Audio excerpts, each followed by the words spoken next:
whether the so-called big, beautiful bill gets passed. But what say you? Do you think it could have an impact? First of all, I can't believe anybody expressed shock that this happened. I think we've all had a bingo pool on when this was going to happen, but not if it was going to happen.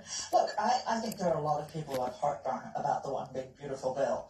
A lot of people, whether they're conservatives, they're more liberal Republicans, Democratic state Republicans, whatever they are, people don't like a lot of the provisions in it, and that means that Elon Musk has given them some cover. He's given them some political cover to take on the president in ways that I think are probably not great for the immediate passage of the bill. Let's put it that way. I think that's right. I do think when he came out against the bill, it led to headlines, right? Yeah. It was pushed on the left and right, so it was a headline thing. So it does give a permission structure now. I think for a lot of Republicans, a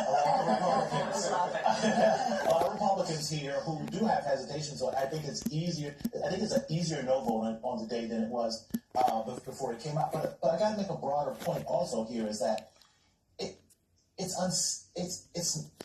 distasteful, right, to have the president of the United States and someone who has talk about questionable in their personal life, who had showed up at the White House with a black eye and a T-shirt. Now I know Obama got in trouble for having a tan suit. They showed up in the White House in a T-shirt, being in charge of so many parts of our government and can rifle through our data. It's problematic, and on the big stage. And I've been watching the European press on this. It does not help us on the big stage in a respectful way.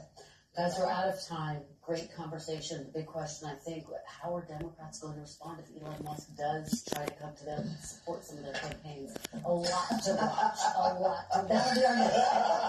Stand America, thank you so much for a great conversation. Coming up next, Education Secretary Linda McMahon is pressed on President Trump's crackdown on higher ed as she sits down with our own NBC's Vaughn Hilliard for an exclusive interview. The highlights and top takeaways coming up next. You don't want to miss it. You're watching Meet the Press Now.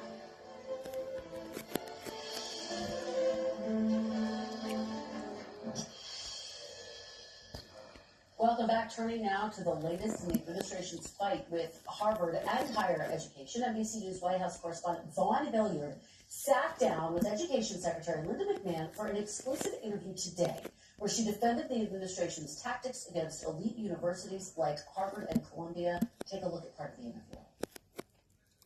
Have you seen progress at the universities? Have you seen progress at Columbia? I have seen progress at Columbia. Have you seen progress at Harvard? And you know Harvard? why? I think we're seeing progress because we are putting these measures in place, and we're saying we're putting teeth behind what we're looking at. And you have to sit down with us because... And they are sitting down. And they are, because we have stopped their federal funding. And so is it necessary to cut off the foreign student program for the United States of America effectively for these universities in response?